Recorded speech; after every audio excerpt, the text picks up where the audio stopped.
አንዲት የፖሊስ መኮንን ወደ እስር ቤት ክፍል ትገባና በረጋ መንፈስ ለታሳሪው እንዲህ ትለዋለች። የሚቀርህ በትክክል 2 ወር ብቻ ነው። ከዚያ በኋላ የሞት ቅጣት ይፈጸማል። የመጨረሻ ምኞት ካለ ንገረን፣ እርሱን ለማሟላት እንሞክራለን አለች። እስረኛውም በዚያን ጊዜ አላለቀሰም ወይም አልለመናቸውም። ጠበቃም ቢሆን ምግብ አልጠየቀም። ብቻ በፈገግታ እንዲህ አለ። የመጨረሻ ምኞቴ እስከምሞትባት ቀን ድረስ በየምሽቱ ከድንግል ሴት ጋር ማሳለፍ ፈልጋለሁ አለ። በዚህ ጊዜ መኮንኗ ደነገጠች፣ ደነዘዘች። ይሄ የማይቻል ነው አለች።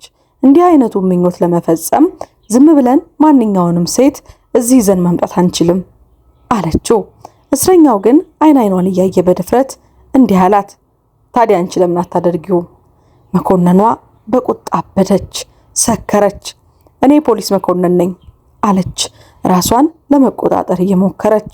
የእስረኞችን ስሜት ለማርካት አይደለም እዚህ ያለሁት ብላ ብትጮህበትም እርሱ ግን ያሰበውን ነገር አልቀየረም። አሁንም ሐሳቡ አንድ ነው፣ ድንግል ሴት በዛ በእስር ቤት ማግኘት። ታዲያ መኮንኗ በመጨረሻ ያንን የሞት ፍርደኛ ምኞት ፈጽማለት ይሆን? ቀጥሎ የሆነውን ንግግር የሚያሳጣ ታሪክ እንመለከታለን። ይህ ታሪክ በእውነተኛ ታሪክ የተመሰረተ እውነተኛ ታሪክ ነው። እስከ መጨረሻው ቪዲዮውን ላይክ፣ ቻናሉን ሰብስክራይብ በማድረግ እንድትከታተሉን በአክብሮት ጋበዝናችሁ።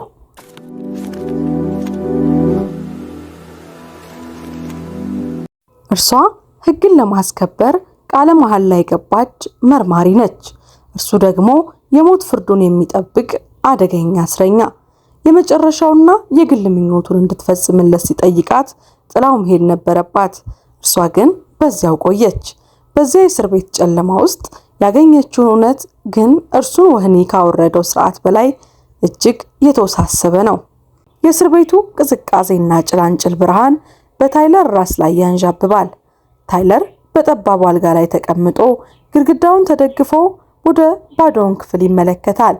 የ21 ዓመት ወጣት ቢሆንም በዓይኖቹ ውስጥ ግን ካለፈው ህመም፣ ጸጸትና ተስፋ መቁረጥ የመነጨ እንግዳ ነገር ይታያል።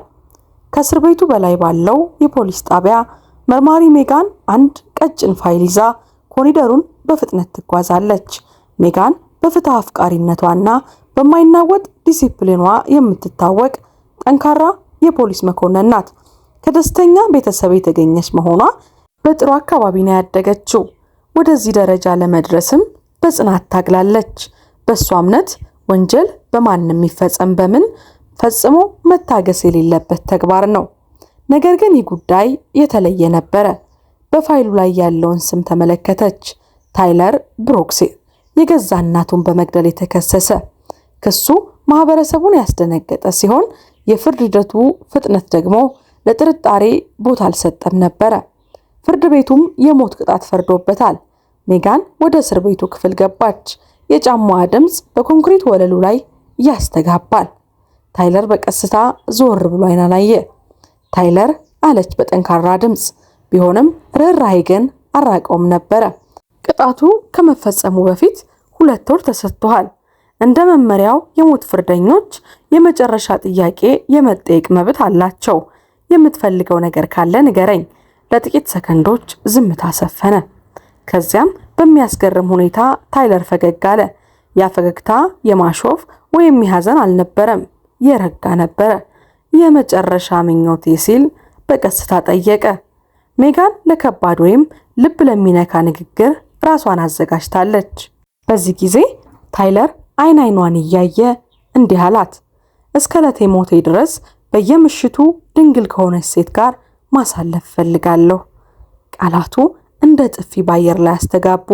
ሜጋን በድንጋጤ አይኗን አፈጠጠች። ይህ ፈጽሞ ተገቢ ያልሆነ ጥያቄ ነው አለችው፣ ድምጿን ከፍ አድርጋ። አንዲት ሴት እዚህ ይዘን መምጣት እንደማንችል ታውቃለህ። ንግግሯን ሳትጨርስ ታይለር በዚያው በሚያስፈራ መረጋጋት ጣልቃ ገባ። ታዲያ ለምን አንቺ አታደርጊውም? የሜጋን ቁጣ በጣም ጨመረ። ምን አልከኝ ስትል ጠየቀችው፣ በሰማችው ነገር ባለማመን። የፈለኩትን ጠየቅሽኝ፣ እኔም መለስኩኝ አለ ታይለር፣ ድምፁ ምንም ሳይናወጥ። አንቺ ሴት ነሽ፣ እናም አላገባሽም። ደግሞም እዚህ ቁልፍ ያለው ባንቺ እጅ እንደሆነ አውቃለሁ። በእርግጥ የመጨረሻ ምኞቴን መፈጸም ከፈለጋችሁ ምን ይከለክላችኋል? በዚህ ጊዜ የሜጋን ፊት በቁጣ ቀላ። ልትጮህበት አፏን ከፈተችና መልሳ ራሷን ገታች። ይህ በሞት የሚቀጣ ወንጀለኛ ነው።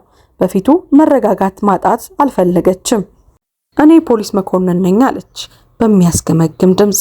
የወንጀለኞችን ቅዠት የማረካ ግለሰብ አይደለሁም። ተረድቼሻለሁ አለ ታይለር በትንሹ ራሱን እየነቀነቀ። እንግዲያውስ እጠብቅሃለሁ። ምናልባት የህግና ስነ ስርዓቱን ካወክ ምናልባት ልብ የሚነካ ነገር ታደርግ ይሆናል። ሜጋን በፍም አይኗ አፈጠጠችበት። ሌላ ምክንያታዊ ነገር አስብ ብላ ዘወር ብላ ወጣች። በቀጣዮቹ ቀናት ሜጋን ራሷን በስራ ለመወጠር ሞከረች።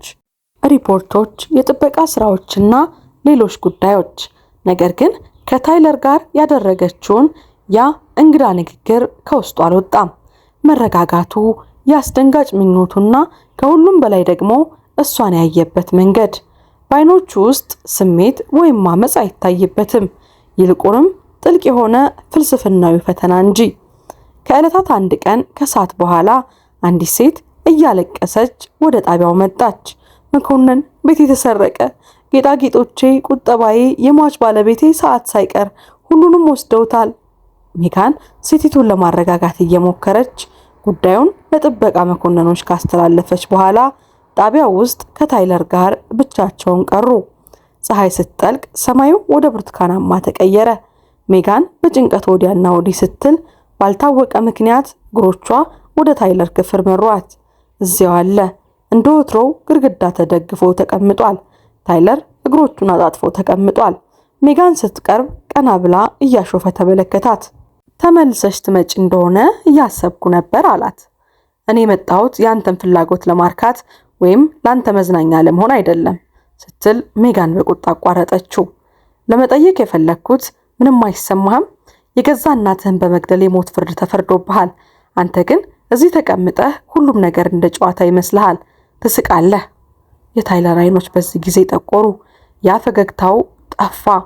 አንዴም አላደረገውም ብለሽ አስበሽ ታውቂያለሽ አላት በቀስታ።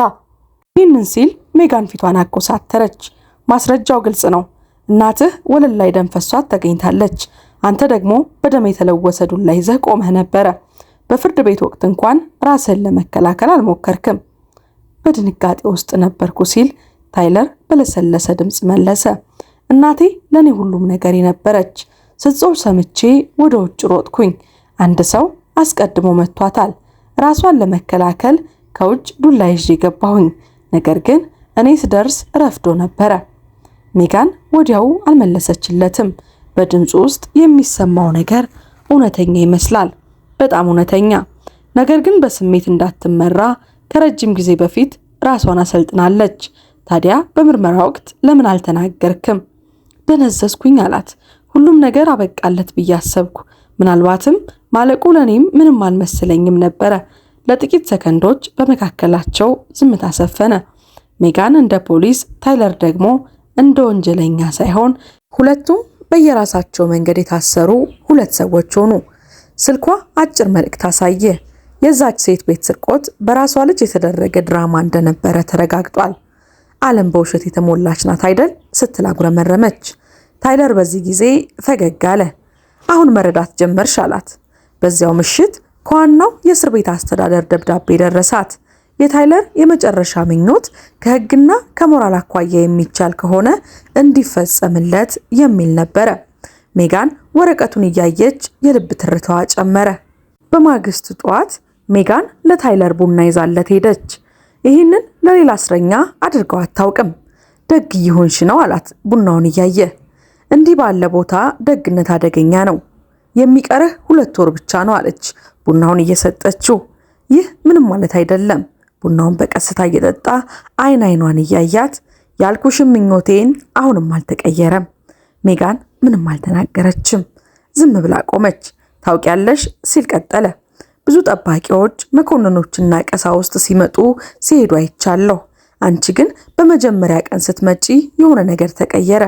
እንደ ጭራቅ ሳይሆን እንደ ሰው ነው ያየሽኝ። በዚህ ጊዜ ሜጋን የልብ ትርታዋ እየጨመረ ወደ ጫማዎቿ ተመለከተች። አፈር እንደማለት ብላ ካንተ ጋር እየተስማማሁ ነው ማለት አይደለም።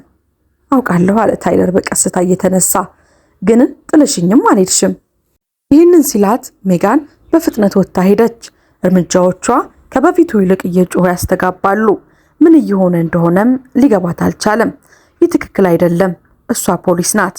ለሞት ለተፈረደበት ወንጀለኛ ምንም አይነት ስሜት ሊኖራት አይገባም። ነገር ግን በዚያ ምሽት ቤቷ ብቻዋን ስትሆን ያ የታይለር ረጋ ያለ ፊት ከፊቷ ሊጠፋ አልቻለም። ያ የተሰበረ ቅንነቱ በሜጋን ውስጥ ስም መስጠት የማትፈልገውን አይነት ስሜት ቀሰቀሰባት። በዚያች ምሽት ዝናቡ በፖሊስ ጣቢያው መስኮቶች ላይ በቀስታ ያንኳኳል። ድምፁ ልክ በጨለማ ውስጥ እንደሚመታ የልብ ትርታ ነው። በሜጋን ውስጥ ለቀናት ሲገነባ የነበረውን ግራ መጋባትና ርህራሄ የሚመጥን ማዕበል በከተማዋ ላይ እያንዣበበ ነበረ። እንደ ታይለር ላለ የሞት ፍርደኛ እንዲህ አይነት ስሜት ይሰማኛል ብላ ፈጽሞ አስባ አታውቅም። ነገር ግን እርሱ እንደሌሎቹ አይደለም። በእርሱ ውስጥ የሚታይ እውነተኛ ሰብአዊነት ሜጋን ለዓመታት የገነባችውን የጥርጣሬ የጥንካሬ ግንብ ሰባበረው። በዚያች ምሽት ሜጋን ለቀናት አጥልቃ የነበረውን የፖሊስ ዩኒፎርም አውልቃ በመልበሻ ክፍል ውስጥ ባለው መስታወት ፊት ለፊት ቆመች። ረጅሙ ጥቁር ፀጉሯ በትከሻዋ ላይ በነፃነት ወርዷል። ቀላል የሚያምርና ግርማ ሞገስ ያለው ቀሚስ ለብሳለች። የፖሊስ ባጅ ወይም ሽጉጥ አልያዘችም። ዛሬ ምሽት መርማሪ ሜጋን አይደለችም፣ ተራ ሴት እንጂ። እኩለ ሌሊት ሲሆን ሜጋን በዝግታ ወደ እስር ቤቱ ክፍል የሚወስደውን በር ከፈተች። ጣቢያው ጭር ብሏል። የታይለር ክፍል ስትደርስ ነቅቶ ነበረ። በዚያ ውብ ልብስ አይቷት ደንግጦ አይኖቹ ፈጠጠ። ያ ድንጋጤ ከፍላጎት የመነጨ ሳይሆን በአድናቆት የተሞላ ነበረ።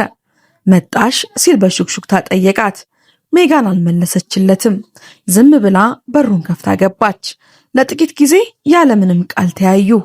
እዚህ ጋር ካቴና፣ ሕግ ወይም ዩኒፎርም የለም።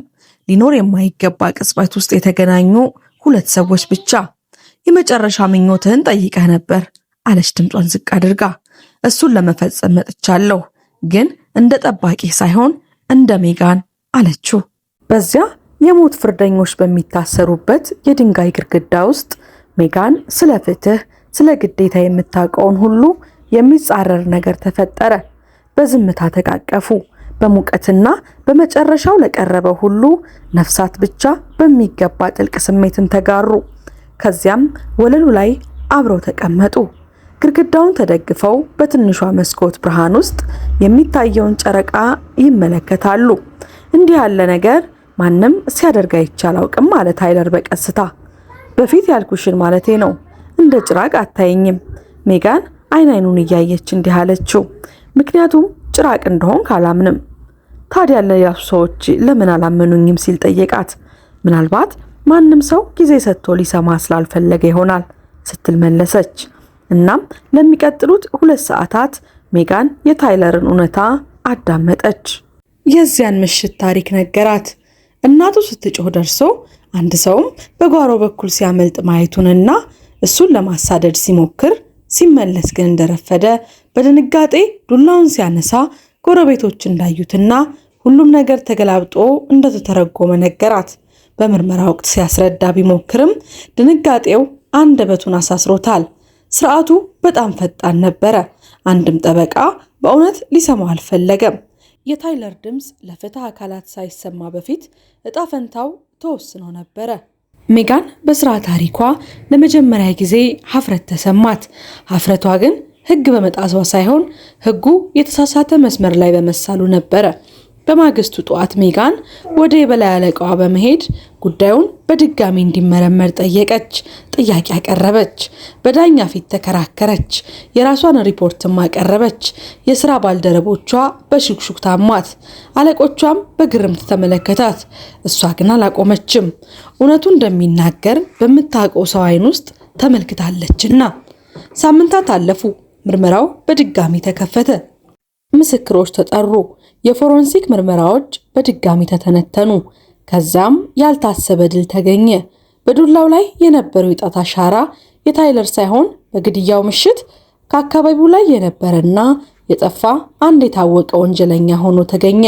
እውነቱ ተገለጠ። እውነተኛ ገዳይ ተያዘና ጥፋቱን አመነ። ታይለር ንጹህ መሆኑ ታወጀለት። ፍርድ ቤቱ ውሳኔውን ሰረዘው። ከ1 ዓመት እስር በኋላ ታይለር ከፍርድ ቤት ነፃ ወጣ። ሜጋን በዚያን ጊዜ በሲቪል ልብስ ሆና በፈገግታ ጠበቀችው። ባጅ የለም፣ ዩኒፎርም የለም። ታይለር ወደ እርሷ እየተራመደ መጣ። ምን እንደምል እንኳን አላውቅም ሲል ተናገረ። ምንም አትበል፣ ዝም በል አለችውና እጆቹን ጨበጠች። ከ3 ወር በኋላ ሜጋንና ታይለር በደማቅ ስነ ስርዓት ተጋቡ። እርሷ በ3 ዓመት ትበልጠዋለች። ነገር ግን ይሄ ዕድሜ ልዩነት ለነሱ ግድ አልሰጣቸውም። እርሱ በአንድ ወቅት ሞት የተፈረደበት እስረኛ፣ እሷ ደግሞ ስሜቷን እንኳን ለመግለጽ የማትችል የፖሊስ መኮንን።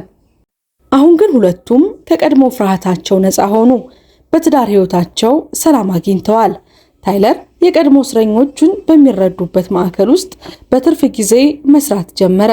ሜጋንም ከእስር ቤት ትዝታዎች ለመራቅ የሥራ ክፍሏን ወደ ጣቢያው አስተዳደር ቀየረች። ቅዳሜና እሁድን አብረው ያሳልፋሉ።